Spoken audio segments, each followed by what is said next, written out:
Bonjour à tous. On commence ce tour de la presse sportive en France avec la une journal La Provence. Et celui-ci fait dans le jeu de mots ce matin avec l'arrivée du nouveau directeur sportif de l'Olympique de Marseille. Le quotidien local titre ainsi et Vla Longoria, l'Espagnol de 33 ans, a été nommé ce dimanche en qualité de directeur général délégué chargé du football. Après le départ d'Andoni Zubizarreta, le club phocéen a enfin trouvé la perle rare. Pablo Longoria aura la lourde tâche d'apporter son réseau et son expérience sur le mercato.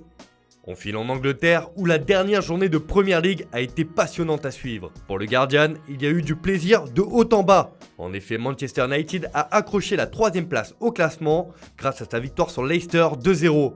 Les Red Devils seront accompagnés de Liverpool, le champion, Manchester City et Chelsea en Ligue des Champions. En bas de tableau, c'est Aston Villa qui s'est sauvé de justesse. Les Villains ont concédé le match nul contre West Ham, un partout, mais cela a suffi car Watford s'est incliné face à Arsenal 3-2. Les Hornets descendent en Championship, tout comme Bournemouth et Norwich. De son côté, le Daily Star rend hommage à la saison de Manchester United justement et de son coach Ole Gunnar Solskjaer. Il l'a fait, il a ramené les pensionnaires d'Old Trafford en Ligue des Champions. Le Norvégien a d'ailleurs confié après la rencontre qu'il était l'homme qu'il fallait pour ce travail. Et les résultats ne peuvent que lui donner raison. Direction l'Espagne où c'est un véritable casse-tête qui a lieu en seconde division. En raison de 12 nouveaux cas de coronavirus dans les rangs de Fuenlabrada, la Liga a décidé dimanche d'annuler son match de la 42e et dernière journée contre la Corogne qui avait initialement été reporté au 30 juillet. Cette décision signifie que l'équipe madrilène confinée à la Corogne ne pourra pas se battre pour une place en play-off d'accession à la Liga, alors qu'elle n'aurait eu besoin que d'un point pour déloger Elche de la 6e place. Pour As, c'est le match de l'impossible. Si le club a accepté la décision de la Ligue, les joueurs non. Nous voulons jouer, nous l'avons mérité au cours des 41 journées précédentes. Et c'est la fédération espagnole qui devra trancher dans les prochaines heures, indique encore le quotidien. Dans l'actualité du Real Madrid, c'est le 8e de finale retour de la Ligue des Champions face à Manchester City qui commence à être dans tous les esprits. Ce matin, c'est Bernardo Silva qui fait la couverture de Marca. Madrid est revenu très fort et ne nous rendra pas la tâche facile, a déclaré le Portugais dans un entretien accordé à la publication. L'ancien monégasque se dit prêt à affronter les merengues et compte sur Pep Guardiola, son coach. Guardiola connaît le Real mieux que quiconque. Les hostilités sont ouvertes entre les deux équipes. À Barcelone, on évoque le mercato dans les médias catalans et la une Journal Sport est consacrée à Philippe Coutinho. Prêté au Bayern Munich cette saison, le Brésilien ne sera pas conservé par le champion de Bundesliga.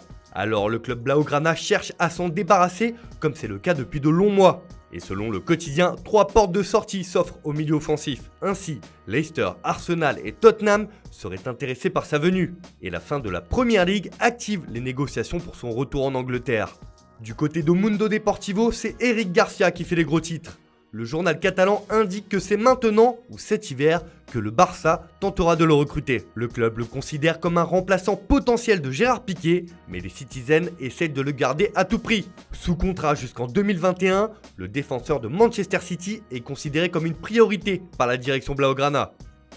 On file en Italie où le sacre de la Juventus est partout dans les journaux transalpins. Et Tuttosport nous gratifie d'une superbe une avec ce titre Force 9. Avec cette victoire 2-0 face à la Sampdoria hier soir, la vieille dame a remporté son 9e scudetto d'affilée. Pour le Corriere dello Sport, les Bianconeri sont dans la légende. C'est un véritable record dans les grands championnats européens.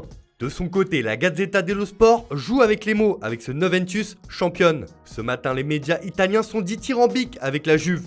Et ce titre est parfaitement résumé par Maurizio Sarri. C'est magnifique, mais quelle galère! On termine ce tour de la presse en Allemagne, où c'est une information mercato qui concerne Liverpool, en une journal Bild. En effet, le quotidien rapporte que Jürgen Klopp, l'entraîneur des Reds, veut une star de Schalke 04. Le méga transfert est en route pour Ozan Kabak. Le Turc de 20 ans est l'une des révélations de cette saison en Bundesliga, et le coach de Liverpool veut lâcher 45 millions d'euros pour s'offrir le défenseur. Affaire à suivre. Voilà, c'est tout pour aujourd'hui. Bonne journée à tous. On se retrouve très vite sur Foot Mercato.